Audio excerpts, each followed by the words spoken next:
David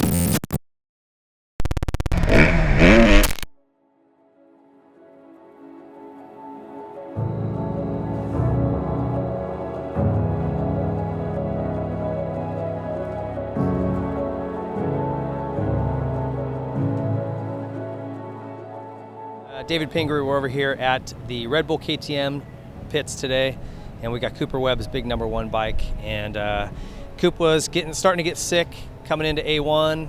Still put a great result up on the board that night. The following weekend went back east, and it was the tail end of that sickness. He was feeling really fatigued and tired. Didn't have the greatest finish. Was outside the top 10. He's feeling better here coming into A2, so we'll see what his results look like. We're going to walk around this factory Red Bull KTM and show you what it looks like.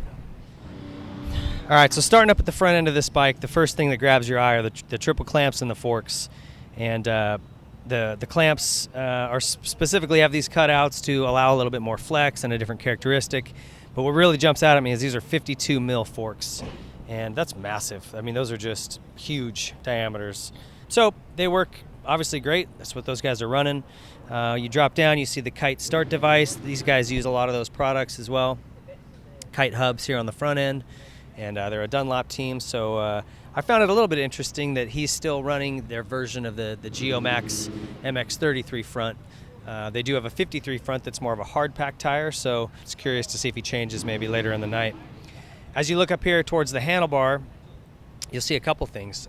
They make these cool little carbon fiber guards that go around the brake and the clutch master cylinder there. The levers are all billet aluminum, one piece, so they're a little bit stronger that way. Have a real cool matte finish look to them, and they're just stronger. And another thing that can break in a big crash is the throttle housing. But this whole throttle housing is a billet Nihilo Concepts, very, very strong and very cool looking. And also another thing you'll see a lot of these teams do is take the rubber cover off that would come on a stock unit. And that's just because when this grip gets pushed in and it rubs against that rubber cover, it kind of creates some friction. It makes it feel like you got a sticky throttle, so they just eliminate that. As we drop down here towards the engine side, first thing you notice is this skid plate, and it's an Akrapovic skid plate, and it's really cool the way they built this, kind of recessed in the center and on the sides so that the profile out of it is minimized. So you want to create as much clearance as you can, and then by having that channel in the center that's up tighter to the engine, minimizes that space where mud can collect or dirt.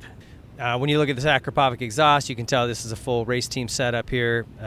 Just the shape of it's a lot different than what would come on stock, which is normal. They're building it for this engine. Also, all the coatings on the side of this, as we've mentioned before, really that's just for durability purposes, but it's a very cool gray looking coating. You look at these foot pegs, these are all billet titanium, really, really nice pieces, and those are built by Nihilo Concepts. You can actually buy all those things right from those guys. So I think they make a stainless version as well, but Nihilo Concepts makes some rad products.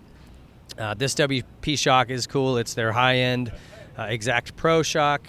And you can see back here they're collecting some data with this device that basically measures where this shock is, GPS tracking where they can look at like shock stroke depth at particular locations on the track. So it kind of eliminates having to rely on rider feedback. The Brembo brakes are amazing. These are really, really high-end brakes. They work great. They've got them paired with Kite hubs here in the back.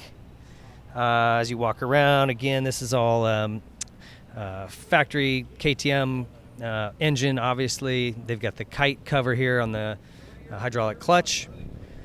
And you can see on some of these bolts down here on the bottom, they're drilled out. That's so you can run wired through them if you want. It also reduces a little bit of weight. So a lot of different purposes for that. And then as we move towards the front here, on this fork device is pretty cool. We've been seeing more and more this the last couple years. It's the same thing that shock is doing, where they're just collecting data. Marvin did race with this exact device at the Monster Cup. The string is just made of like a nylon, so if it gets caught, it'll just rip and zip up. And then lastly, when we drop to the front here, they've got a cool Acherbis carbon fiber front disc guard.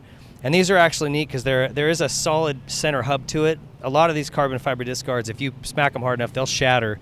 This actually has some rigidity and does protect that rotor, which is what it's designed to do, obviously. And then a really cool front axle through here that just requires an Allen head rather than a wrench. And that's Cooper Webb's bike. That's the Champ.